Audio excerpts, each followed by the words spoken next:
আমরা সুযোগ ছিল আমাদের তৃতীয় শক্তি হওয়ার, সেই সুযোগটা আমরা কাজে লাগাতে পারিনি। এটা আমাদের নেতৃত্বের ব্যর্থতা।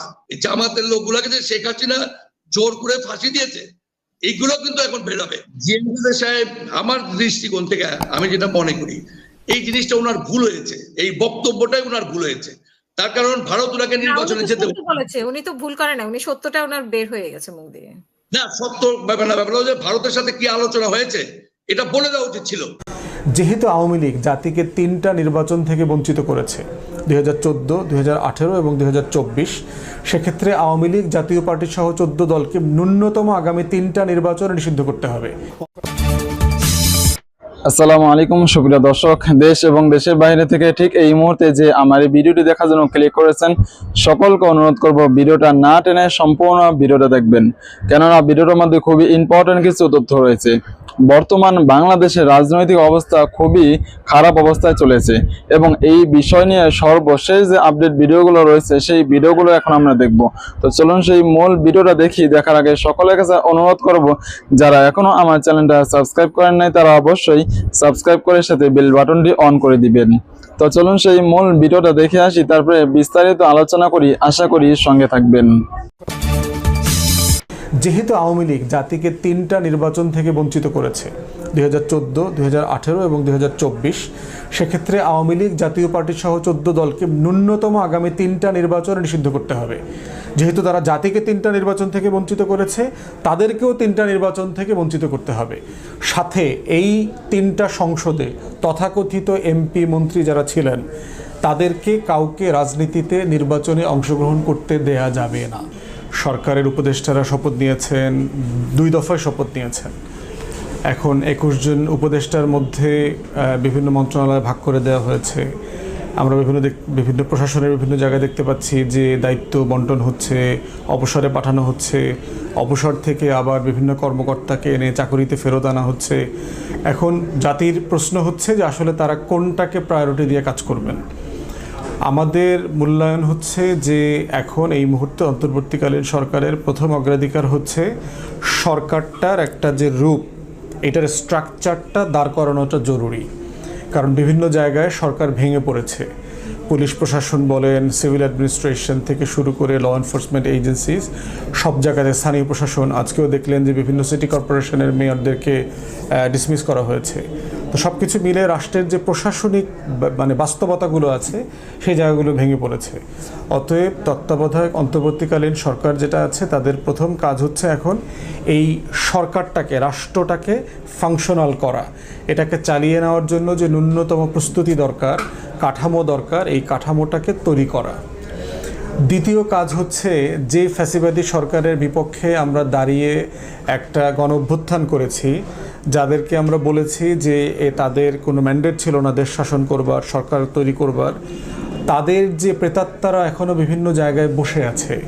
শুধুমাত্র হাসিনা তো এক ব্যক্তিরা, হাসিনার পুরো প্রশাসন, পুরো ওসি, তারপরে টিএনও, ডিসি, এসপি, সচিবালয়, সামরিক বাহিনী থেকে শুরু করে গোয়েন্দা সংস্থা, প্রত্যেকটা জায়গাতে আমরা দেখতে পাচ্ছি যে হাসিনার অ্যাপয়েন্টমেন্টের অধিকাংশ লোকরা এখনও রয়ে গেছে।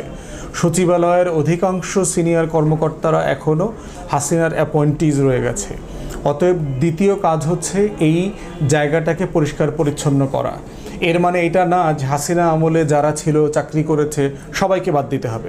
একটা ন্যূনতম নীতিমালা করতে হবে, কারা ব্যক্তি জীবনের সৎ, তারপরে হচ্ছে পেশাদার, যোগ্য মানুষ, আমলা, চাকরি হিসাবে চাকরি করেছে কিন্তু বাড়াবাড়ি করেছে কিনা সেটা দেখতে হবে। যে তার চাকরি আইন মতো যতটুকু ন্যায্যতার ভিত্তিতে করা দরকার ছিল, তার বদলে সে আওয়ামী লীগের দলীয় নেতাকর্মীদের মতো কাজ করেছে কিনা। সেক্ষেত্রে এই কাঠামোর উপরে ভিত্তি করে যাদেরকে রাখা যায় তাদেরকে রেখে বাকিদেরকে ফোর্স রিটায়ারমেন্ট করানো, অথবা যারা অন্যায্য আচরণ করেছে তাদেরকে বিচারের মুখোমুখি করা দরকার। যারা অবসরে চলে গেছেন, এমন যোগ্য মানুষ যারা আছেন, তাদেরকে চুক্তিভিত্তিক ফিরায় নিয়ে আসা যেতে পারে, যেক্ষেত্রে অনেকে করা হয়েছে। সাপের গর্ত পরিষ্কার করবার শর্ত হচ্ছে আগে সাপ পরিষ্কার করতে হবে, তা না হলে সে কিন্তু হাতে কামড় দেবে, রক্ত বের হবে। অতএব অন্তর্বর্তীকালীন সরকার যাদেরকে দিয়ে সে চালাবে রাষ্ট্রটা, সেই মানুষগুলো যদি রাইটলি পজিশন না হয়, সঠিক জায়গাতে না থাকে, তাহলে এই অন্তর্বর্তীকালীন সরকার কাজ করতে পারবে না বলে আমরা মনে করি। চতুর্থ গুরুত্বপূর্ণ কাজ হচ্ছে দেশের অর্থনীতিতে হাত দেওয়া। কারণ গত কয়েক বছর থেকে আওয়ামী লীগের আমলে রিজার্ভ পড়ে যাওয়া থেকে শুরু করে মূল্যস্ফীতি, মানে প্রতিদিনকার যে ভোগ্যপণ্য আছে এর দাম কয়েকশো শতাংশ বেড়েছে গত কয়েক বছরে। গরিব মানুষের জীবন কঠিন হয়ে গেছে, আমাদের রপ্তানি আয় কমে গেছে, আমাদের প্রবাসী আয় কমে গিয়েছিল।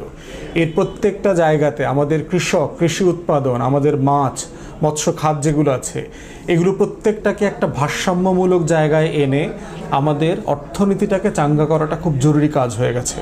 কারণ অর্থনীতি যদি ভেঙে পড়ে, ভঙ্গুর হয়ে যায়, তাহলে অন্তর্বর্তীকালীন সরকার কিন্তু অজনপ্রিয় হয়ে যাবে।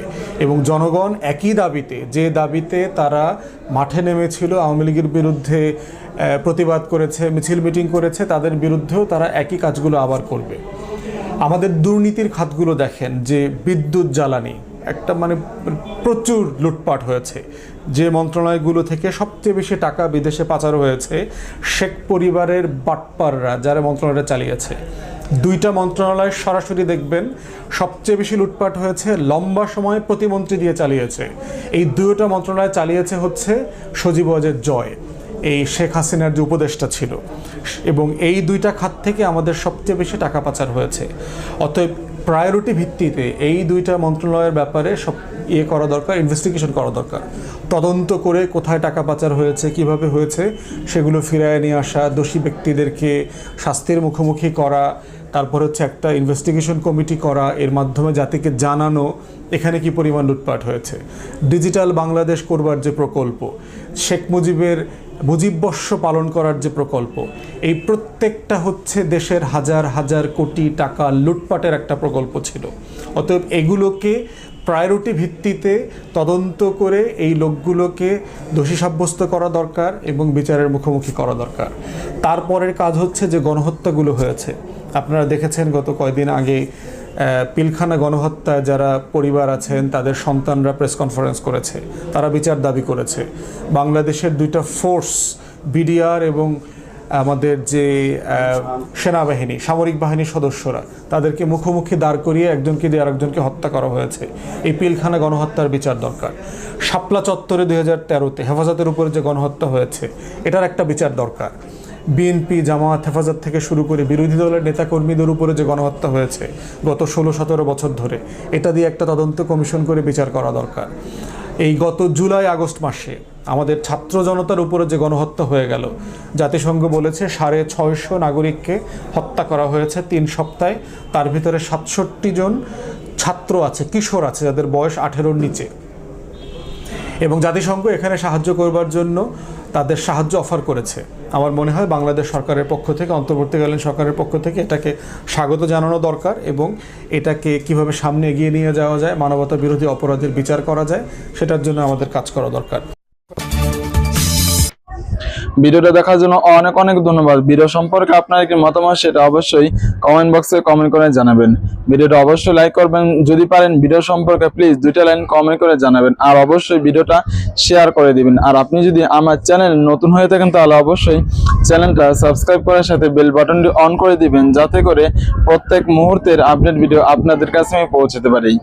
ভালো থাকবেন, সুস্থ থাকবেন, দেখা হবে কোনো নেক্সট ভিডিওতে। আল্লাহ হাফেজ। সো গাইস, ভিডিওটি ভালো লেগে থাকলে লাইক করবেন, অবশ্যই কমেন্ট করে জানাবেন ভিডিওটি কেমন হয়েছে। আর হ্যাঁ, আপনি যদি আমার চ্যানেল নতুন হয়ে থাকেন তাহলে অবশ্যই নিচে দিয়ে সাবস্ক্রাইব করে রাখবেন। এই পাশে যে ভিডিওগুলো দেখতে পাচ্ছেন তো অবশ্যই দেখবেন এবং এনজয় করবেন। ভালো থাকবেন, সুস্থ থাকবেন এবং সবসময় আমাদের সাথে থাকবেন।